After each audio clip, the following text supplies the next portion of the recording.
Welcome to US Tzu Chi 360. I'm Ginger Chang.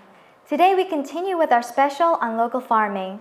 To tell us more, we have Rachel Franz, the co-founder of Big Apple Edibles and Urban Farmer, on the show with us again. Welcome, Rachel. Thanks, Ginger. So first off, can you tell us why is it better to buy organically produced food? Yeah, organically produced and locally produced food is very good for personal health because it has a much higher nutrition value. If it's eaten within 3 days after being harvested, it's much more healthy for you. Also, it's much more healthy for the environment because there are fewer trucks traveling very far distances if it's local. And if it's organic, there are fewer chemical pesticides and fertilizers. Also, the local economy is strengthened when you purchase farm produce from a local farmer. It's good for the economic region as well. I think for most people, the reason why they choose not to buy organic, it's because they see it's expensive. But does it have to be pricey?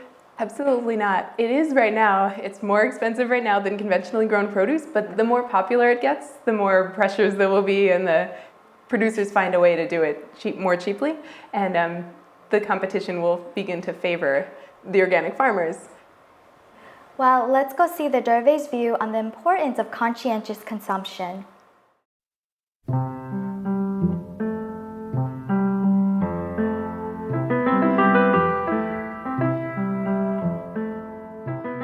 The Dervay's family live on a property in a modest neighborhood near downtown Pasadena. They live off of 1/10 of an acre of yard, where they grow vegetables to sell and to feed themselves. And sustainable living practices allow them to make the most of their profits. And we started learning about Pasadena's rebates for purchasing Energy Star appliances and things like that. They give you rebates for purchasing light bulbs. So it was like, oh wow, Pasadena was trying to be green too. That was a big step because they gave us rebates for our solar panels. They gave us rebates for our toilets, the low flush toilets. So it was like we could afford this stuff, and they made it possible. Yeah, there's a 2 kilowatt system. There's 12 panels up there, and they're about 2 by 4, and they fit on the roof, and then it comes in and then it feeds the city if we don't use the power, or we use it if we thing at night. After you walk in the garden, if I muck out the chicken coop, I'm just don't want to get near the house. So Dad built the shower, and then one of the things was how to get hot water. And so when you turn on a hose after it's laying in the sun, it's like, ow, ow, ow, you don't want to touch it. So he coiled this hose on top so that it tracks the heat. There's enough hot water, because it's so hot, you mix it with a little cold water. There's enough hot and cold water to actually do a good shower. I can wash my hair. So here we have what we do with our excess produce from the garden. And this is what we eat during the fall and winter.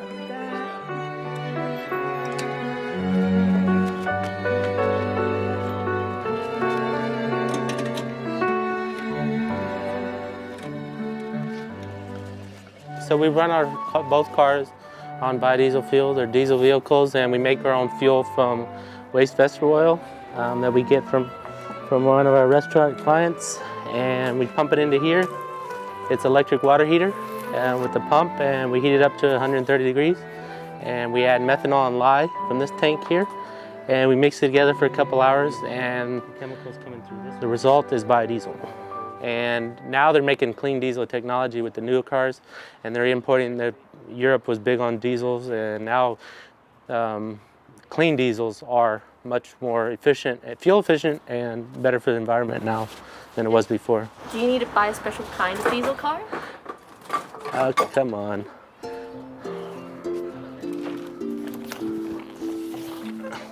The chicken loose. She's a little wild. How did she get in there? She has the goat sleep in the garage, so she hopped into the goat pen and then jumped out. She does this. This is what we call the animal pen, and we have the ducks, and we have the chickens, and we have goats, and I put them all together, even though people say, make different separate pens for them, because I think they like to interact. For instance, the chickens ride on the goats. And we did things slowly. So I got chickens, learned how to raise them, trial and error, and figure out what went well in a city environment. She takes care of the animals, and they're her pets. And she basically, way she's with an animal, it's like I've never seen it They sort of know her as their mother.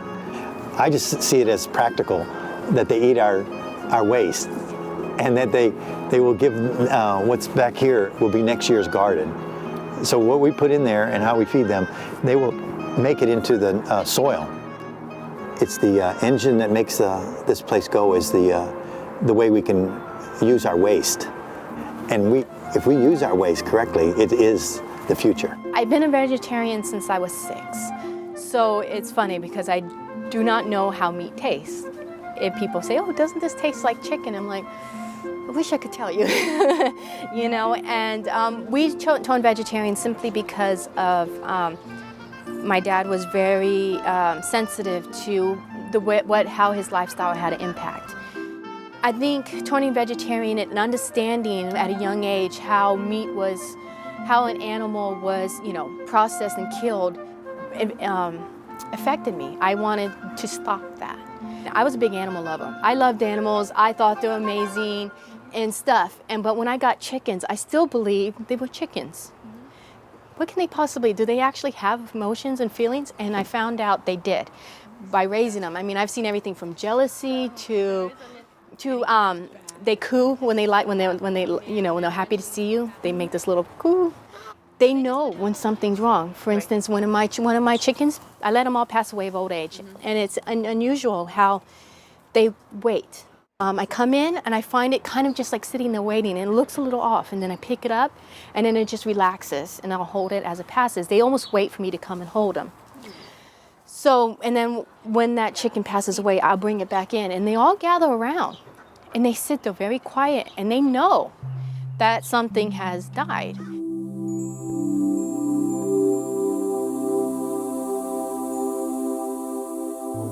Dawn was one of my first ducks that I got. She was one of a pair, and generally I learned from her because I never had ducks before.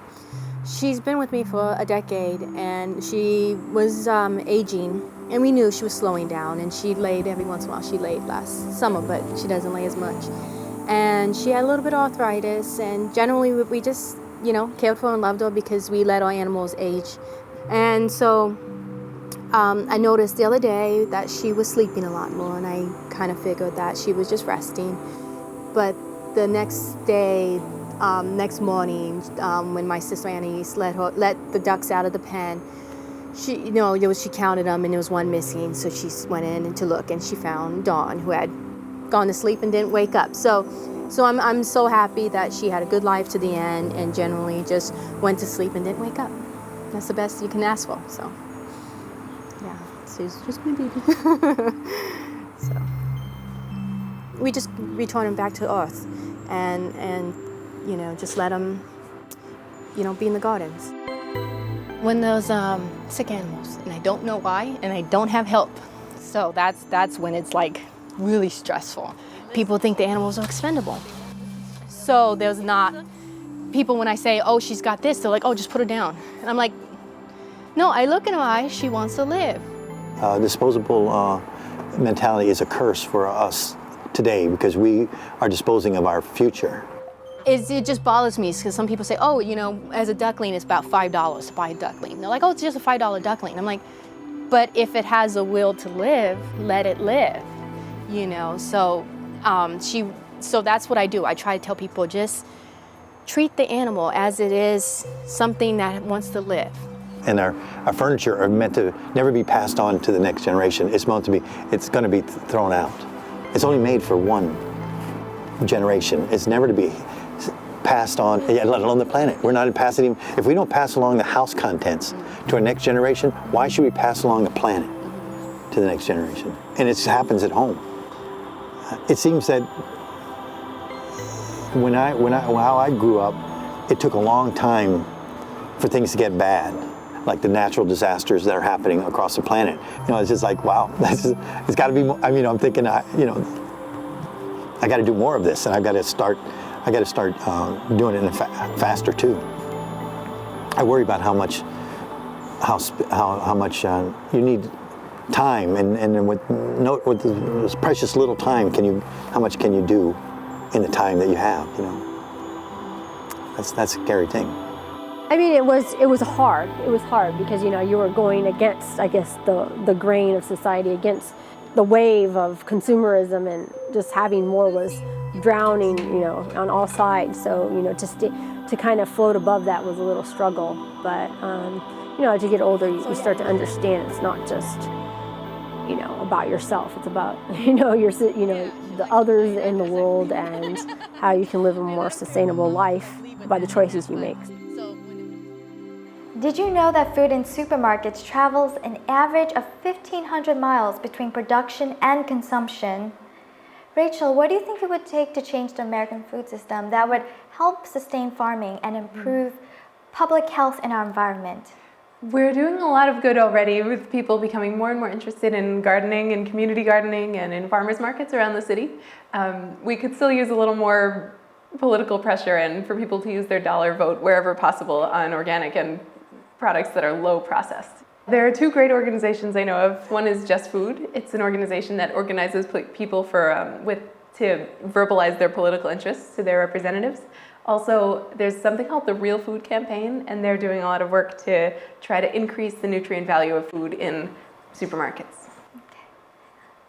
The Dervaes also believe living sustainably is a holistic and complex process that comes from the ground up and not only improves yourself but your community. However, it's not always easy.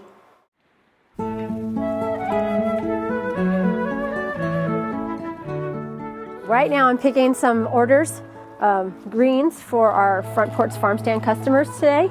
So they're calling in their orders by 10 and we pick it fresh for them every morning, and then they come by during the day and pick up their orders.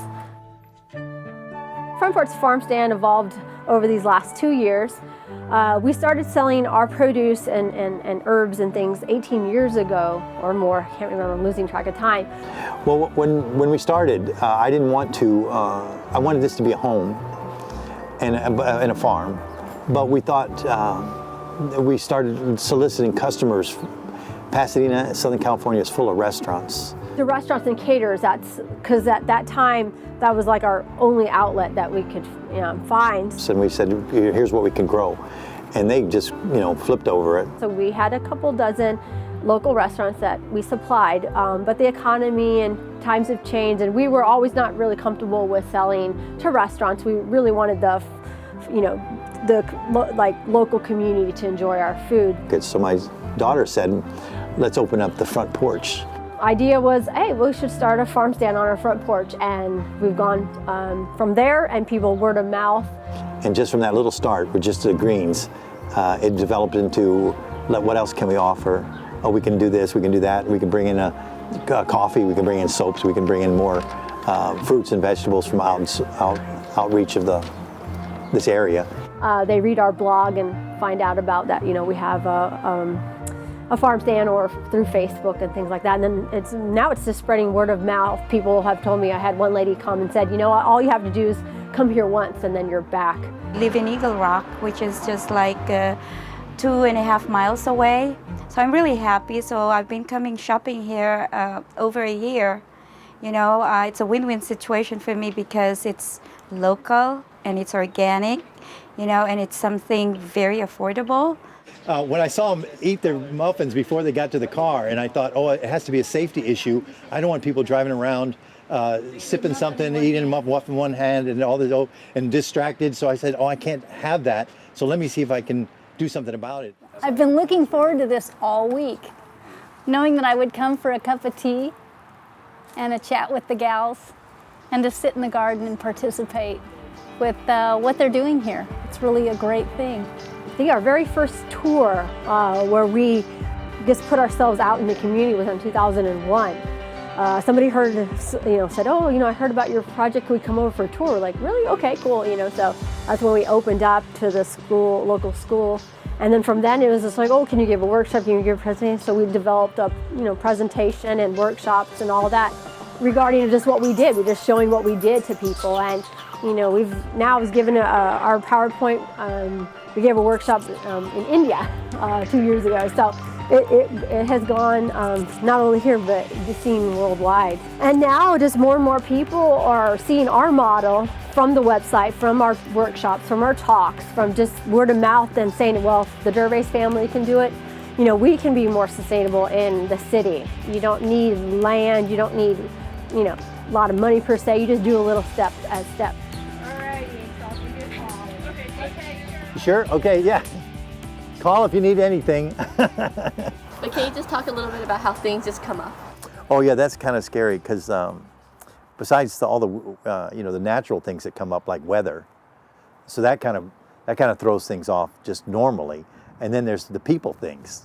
We don't know how many customers are going to come, so that's like when we get a lot, that's nice. But then it's all of a sudden burdensome in that we have to drop everything and concentrate on that. So we're going back and forth between gardening and business and gardening and business, and it's getting a little hectic.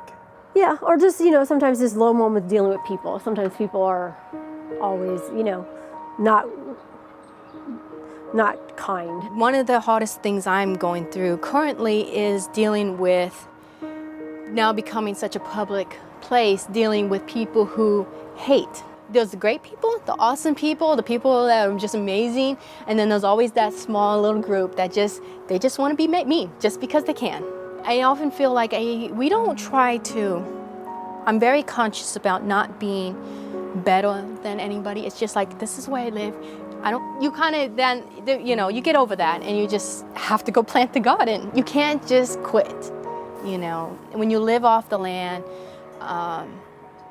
it rejuvenates you, it keeps you going. I have a garden, a kitchen garden. It's obviously not as elaborate as what they have here, but yeah, I like to go out, right out my back door and cut greens and take them into the kitchen and chop them up and put them in the skillet. I was in the area to come here today to purchase green groceries and baked goods and honey and coffee. I was already here. It didn't have to be loaded onto a truck, and it isn't always less expensive, but it's always more trustworthy. And I am willing to put my finances there. I like to think that, you know, every day I'm voting for good food and making the market more stable to provide good food. It has to be financially viable or it can't be done. You know, I can grow things in my garden, but I can't feed myself. I can only augment. So it doesn't really hurt the larger corporations that I have a little garden. It hurts nothing, but it gives me the option of more wholesomeness that I can trust. My oranges and honeys, and this one, you know, they're organically, these are seeds that are, that is non-tainted. They are organic. Eggplant, I like this one. So I already have this one in my garden, which I bought from them. Thai basil is very good. Do that, you know, actually, we're thinking on Sundays. Parking lot sale. To do, like, was it the parking lot sale? It was called driveway sale or something. Yeah, that was when I came here. Being the Philippines an agriculture country mostly, it just reminds of home, you know, how what the device has really brought into this community is this sense of coming together, you know, and that's what we need, is the coming together. And if it is through the medium of organically grown vegetables and whatnot, so then let it be, you know. And this is how we nurture each other, not only in our health. It makes it a community. It's not just buying my green groceries or buying plants for my garden. It's participating with them. And so we were interacting with the customer, which they don't get, you know, anywhere where you can sit down and talk. It's like the old-fashioned general store where people would get together and they would give the news of the community, you know.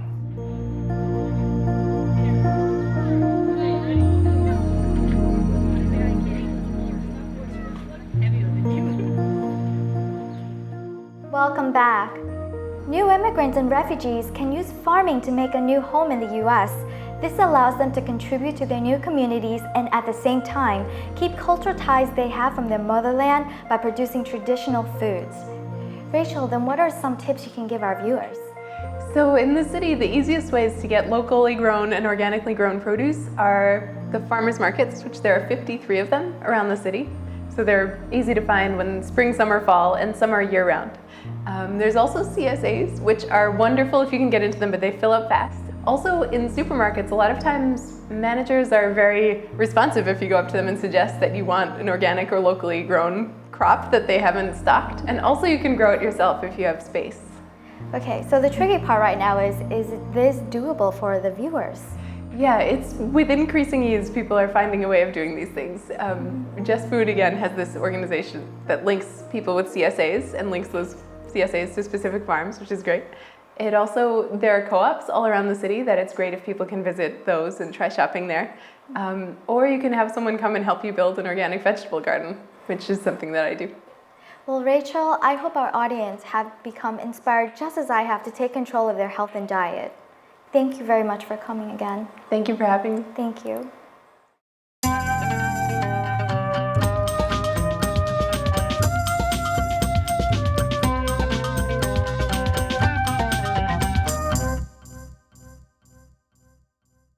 In our next segment, Footprints, we introduce you to Jinglan and her husband, Zhu Chen, two Tzu Chi volunteers in New York, not only known for their superb culinary skills, but the lush little green grange in their backyard as well.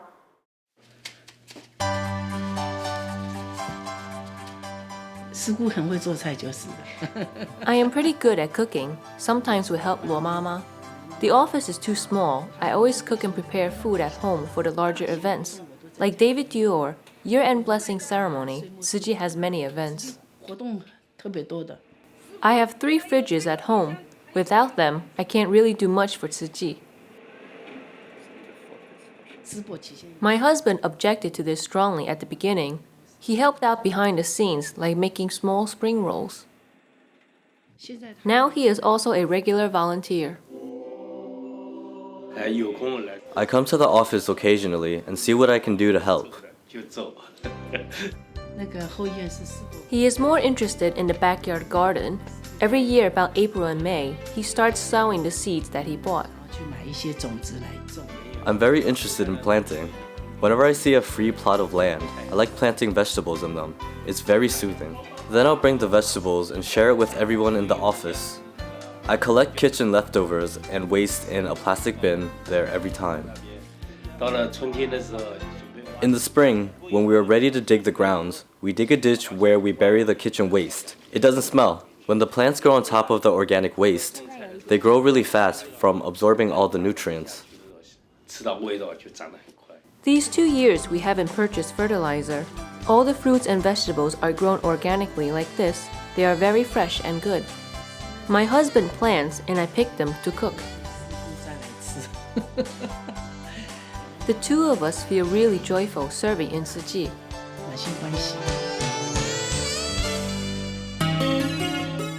I hope you enjoyed our 2-part series on local farming. I encourage all of you to be engaged and understand where your food is coming from, because your participation truly will benefit society and the planet in the long run. I'm Ginger Chang, thank you, and I'll see you next week.